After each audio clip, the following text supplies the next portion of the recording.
ప్రేమ గుడ్డిది, ప్రేమలో పడితే ఏదీ కనపడదు. ఇలాంటి మాటలు సహజంగా మనం ప్రేమికులను చూసినప్పుడు అంటుంటాం, వింటుంటాం. కానీ ఇక్కడ ఓ యువతి నా ప్రేమ గుడ్డిది కానే కాదు, కళ్ళు తెరుచుకొని బాగా చూస్తుంది. చూసింది ఊరకే ఉండకుండా వాస్తవాలను కూడా గ్రహిస్తుంది అంటూనే వాస్తవంలో లేకుండా ఈ భూగ్రహం నుండి ఎగ్జిట్ అయిపోయింది. నీలేష్ గౌర్ ఇతనిది మధ్యప్రదేశ్ షాడోల్ జిల్లా పాంపౌండ్. ఇక డైరెక్ట్ గా మ్యాటర్ లోకి వెళ్తే ఈ నీలేష్ ఓసారి దండోకుయ్ గ్రామంలో ఉండే తన బంధువుల ఇంటికి వెళ్ళాడు. అతను వెళ్లిన టైంలో తన బంధువుల ఇంట్లో ఆ వీధిలోనే ఉండే ఓ మైనర్ అమ్మాయి ఉంది. ఆమె ఆ ప్రాంతంలోనే ఉండటంతో తమ బంధువులకు ఆమెకు పరిచయం ఉండటంతో సరదాగా మాట్లాడదామని ఆ యువతి వాళ్ళ ఇంటికి వెళ్ళింది. సరిగ్గా అదే టైంలో ఈ నీలేష్ కూడా తన బంధువుల ఇంటికి వెళ్ళాడు. దీంతో బంధువులు నీలేష్ కి ఆ మైనర్ అమ్మాయిని పరిచయం చేశారు. మరి పరిచయం అయిన వాళ్ళు ఊరకే ఉండరు కదా. ఇద్దరు ఫోన్ నెంబర్స్ మార్చుకొని ఖాళీ టైంలో ఖుషీగా మాట్లాడుకోవటం మొదలు పెట్టారు. కొన్నాళ్లకి ఆ మాటలు మూటలయ్యి మోయలనంత ప్రేమగా మారిపోయాయి. అప్పటి నుండి బరువైన హృదయంతో అంతకన్నా బరువుగా మారిపోయిన కోరికలను మోయలేక ఓ రోజు ఇద్దరు ఆ భారాన్ని దింపేసుకున్నారు. ఇక అది మొదలు. అప్పటి నుండి ఓసారి చేసిన తప్పును మళ్లీ మళ్లీ చేస్తూ తమ కోరికల దాహాన్ని తీర్చుకుంటున్నారు. పైగా మేం యూజ్ అండ్ త్రో టైప్ కాదు, పెళ్లి చేసుకుని చచ్చేదాకా ఇద్దరం కలిసే బ్రతుకుతామని కనిపించిన వాళ్ళకల్లా చెప్పుకున్నారు. ఇక ఇంతవరకు కథంతా రొటీనే. అయితే కొంతమంది ప్రేమ కథల్లో లాగా వీరిద్దరికి ఒకరంటే ఒకరికి మోసి తీరిపోయి వీరి ప్రేమ కంచికి చేరలేదు. కానీ పాప మాత్రం కైలాసానికి పోయింది. అదెలాగంటే ఈ నీలేష్ ఓసారి రోడ్డు దాటుతుంటే సడన్ గా ఓ వెహికల్ వచ్చి అతన్ని గుద్దేసింది. దెబ్బకి హాస్పిటల్లో పడ్డాడు నీలేష్. గుద్దగానే స్పృహ కోల్పోవడంతో అక్కడి వారు అతన్ని హాస్పిటల్లో చేర్చారు. తీరా స్పృహలోకి వచ్చేసరికి నీలేష్ కాలు లేదు. నా కాలు పోయిందంటూ హాస్పిటల్ మొత్తం దద్దరిల్లేలా అరిచాడు. పాపం నడిచే కాలు పోవటంతో ఎవరికైనా బాధ ఉంటుంది కదా. అలాగే నీలేష్ కూడా ఆ బాధని భరించలేకపోయాడు. కాలు తీసేయటంతో అవిటివాడైపోయాడు నీలేష్. ఆ బాధ భరించలేక తన బాధను ప్రియురాలతో చెప్పుకొని భారం దింపుకుందామని ఆమెకు ఫోన్ చేశాడు. నా కాలు పోయిందని లబోదిబోమన్నాడు. ఇక నుండి నువ్వే నన్ను నడిపించాలన్నాడు. అయితే ఆ మాటలకు అదిరిపడింది ప్రియురాలు. నీ కాలు పోవటం ఏంటి, నేను నిన్ను నడిపించటం ఏంటి అంది ప్రియుడితో. యాక్సిడెంట్ లో తన కాలు పోయిందని చెప్పాడు నీలేష్. ఆ వార్త వినగానే ప్రియురాలి ఆశలపై నీళ్లు పడ్డాయి. అందుకేనా ఇక నుండి నువ్వే నన్ను నడిపించాలి అన్నాడు అనుకుంది. ఆ వెంటనే అయితే ఇప్పుడు ఆ నీలేష్ కి కాలే లేదనమాట. అంటే అతను వికలాంగుడైపోయాడు. అయితే కాలే లేనివాడు నాతో సంసారం ఎలా చేస్తాడు, నన్నేం పోషిస్తాడు అనుకుంది. ప్రియుడు నువ్వు వెంటనే హాస్పిటల్ కి రా అని చెప్పినా అవిటి ప్రియుడు తనకెందుకు అనుకొని ఆమె నీలేష్ ని చూడడానికి హాస్పిటల్ కి కూడా వెళ్ళలేదు.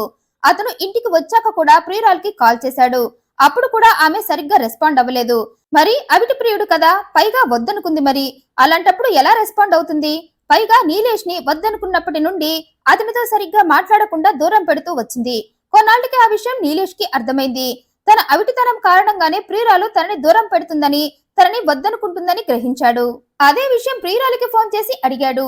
అవిటివాడితో సంసారం కుక్కతోక పట్టుకుని గోదావరి ఈదటం లాంటిదని అతని వైకల్యాన్ని ఎక్కిరించిందామె. అయితే ఆ మాటలే ఆమె చావుకి కారణం అవుతాయని అప్పుడు ఆమె గ్రహించలేకపోయింది. ప్రియురాలు అలా ఎగతాళి చేయటం, పైగా తనని తన ప్రేమని వదులుకోవటంతో నీలేష్ ఆమెపై కోపం పెంచుకున్నాడు. తనను వదిలేసిన ప్రియురాలని చంపేయాలనుకున్నాడు. అందుకోసం ఫిబ్రవరి 16న ప్రియురాలికి ఫోన్ చేశాడు. ఆఖరిసారి నిన్ను కలవాలి అన్నాడు. సరే అంది ప్రియురాలు. అలా ఫిబ్రవరి 16న పొలం దగ్గర కలుద్దామని చెప్పగానే అక్కడికి వెళ్ళింది ప్రియురాలు. ఆమె రాగానే ఆమెను చంపాలని జేబులో పెట్టుకున్న కత్తిని చేత్తో తడిమి చూసుకున్నాడు. ఆమె రాగానే మన పెళ్ళెప్పుడు అన్నాడు. పెళ్లి అనేసరికి ప్రియుడిని అసహ్యంగా చూసిందామె. నీ అవిటి ముఖానికి నాతో పెళ్లి కావాల్సి వచ్చిందా అంది. అయితే ఆఖరిసారి మాట్లాడాలని చెప్పి నన్ను రమ్మన్నది ఈ విషయం గురించి మాట్లాడటానికేనా అంది. కాదన్నాడు ప్రియుడు. మరి దేనికి రమ్మన్నావందామె. నువ్వు నన్ను పర్మనెంట్ గా వదిలేసినట్లేనా లేదా అని కన్ఫర్మ్ చేసుకుని ఆ తర్వాత నేనేం చేయాలో డిసైడ్ అవ్వాలని పిలిపించానన్నాడు. ఇంకా నీకు అర్థం కాలేదా అందామె. నీ కాలు పోయినప్పుడే నా మనసులో నీ మీద ప్రేమ కూడా పోయింది. నా ప్రేమ ఏమి గుడ్డిది కాదు, గుడ్డిగా నిన్ను పెళ్లి చేసుకోవడానికి. నువ్వు అవిటివాడివి కాగానే నా కళ్ళు తెరుచుకొని వాస్తవాలను గ్రహించాయి. అందుకే నిన్ను వదిలేసా అని చెప్పి వెళ్లిపోతూ ఉండగా ఆమె వెళ్లకుండా గట్టిగా ఆమె చెయ్యి పట్టుకున్నాడు నీలేష్. ఆమె వద్దంటున్నా వినకుండా అవిటివాడితో సంసారం ఎలా చేయమంటావు అని అడిగావు కదా, అందుకే చూపిస్తున్నా అంటూ బలవంతంగా ఆమెపై అత్యాచారం చేశాడు. ఆపై కత్తి తీసుకొని ఆమె పీక కోసేసి అక్కడి నుండి వెళ్లిపోయాడు. దీంతో స్పాట్ లోనే చనిపోయింది ప్రియురాలు. అయితే ఫిబ్రవరి 16న పని ఉందని బయటికి వెళ్లిన కూతురు సాయంత్రం అవుతున్నా ఇంటికి రాకపోవడంతో ఆమె గురించి తండ్రి పోలీస్ స్టేషన్ లో కేసు పెట్టాడు. అప్పటి నుండి పోలీసులు మిస్ అయిపోయిన ఆ యువతి కోసం గాలిస్తూ ఆమె కాల్ డేటా మొత్తం బయటకు తీయటం ప్రారంభించారు. అప్పటికి 4 రోజులైంది. ఫిబ్రవరి 20న పొలానికి వెళ్లిన రైతులు ఆ యువతి శవాన్ని చూసి పోలీసులకు చెప్పడంతో ఆ శవం మైనర్ యువతిగా గుర్తించారు పోలీసులు. ఈలోగా ఆమె కాల్ డేటా మొత్తం బయటకు రావడంతో దాన్ని పరిశీలించగా అందులో ఆ యువతి నీలేష్ అనే వ్యక్తితో చాలా సార్లు మాట్లాడిందని తెలుసుకొని అతని గురించి ఆరా తీగా వీరిద్దరి ఎఫ్ఐఆర్ పోలీసులకు తెలిసి వెంటనే అతన్ని పట్టుకున్నారు. పోలీసులు మైనర్ యువతి గురించి అడిగితే మొదట తనకేం తెలియదన్నా వారి ఎఫ్ఐఆర్ గురించి పోలీసుల నోటి నుండి వినగానే నీలేష్ నేనే నా ప్రియురాలని పొలానికి పిలిచి గొంతు కోసి చంపేశానన్నాడు. నాకు యాక్సిడెంట్ లో కాలిపోయి అవిటివాడిని అయ్యేసరికి నా ప్రియురాలు నన్ను వదిలేసిందని, అందుకే ఆమెపై కోపం పెంచుకొని ఆమెను చంపేశానన్నాడు. నేరం ఒప్పుకోవడంతో పోలీసులు నీలేష్ ని అరెస్టు చేసి జైల్లో పెట్టారు. ఆగండి, స్టోరీ ఇక్కడితో ఎండ్ అయిపోయింది అనుకుంటున్నారా? ఇంకా కథంతా పూర్తిగా అయిపోలేదు. ఇక్కడే స్టోరీలో మరో ట్విస్ట్ ఇచ్చాడు ఈ నీలేష్. పోలీసులు ఎప్పుడైతే తనని పోలీస్ స్టేషన్ కి తీసుకువెళ్లారో అప్పుడే ఈ నీలేష్ కి భయం మొదలైంది. తనని కోర్టులో హాజరుపరిస్తే ఖచ్చితంగా తనకు ఉరిశిక్ష తప్పదనుకున్నాడు. పైగా ప్రియురాలని చంపాక ఆమెపై తన కోపం మొత్తం చల్లారిపోయి తను చేసిన తప్పుకి పశ్చాత్తాపడ్డాడు. ఆవేశంలో చంపేశా అని బాధపడ్డాడు. అలా ఓ పక్క బాధ, మరో పక్క భయం నీలేష్ ని మనశ్శాంతిగా ఉంచలేదు. దీంతో అతను చనిపోవాలి అనుకున్నాడు. అయితే అందుకు అవకాశం కోసం ఎదురు చూశాడు నీలేష్. ఈలోగా పోలీసులు నీలేష్ ని కోర్టులో హాజరుపరచడానికి తీసుకువెళ్తున్నారు.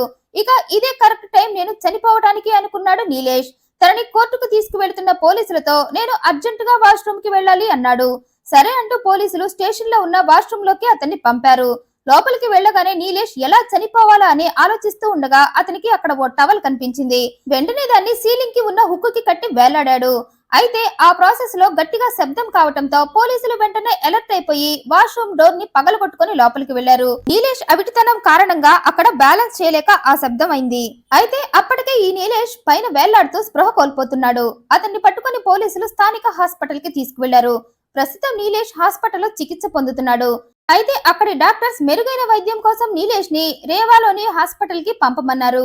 ప్రస్తుతం పోలీసులు నీలేష్ ని రేవాలో ఉన్న హాస్పిటల్ కి పంపి చికిత్స అందిస్తున్నారు. నీలేష్ చేసిన ఈ పనిపై మీ అభిప్రాయాన్ని కమెంట్ రూపంలో తెలియజేయండి. మరింత ఇంట్రెస్టింగ్ అండ్ జెన్యూన్ ఇన్ఫర్మేషన్ కోసం ఈ వీడియోని లైక్ చేయండి, షేర్ చేయండి, మా ఛానల్ ని సబ్స్క్రైబ్ చేయండి. Thanks for watching.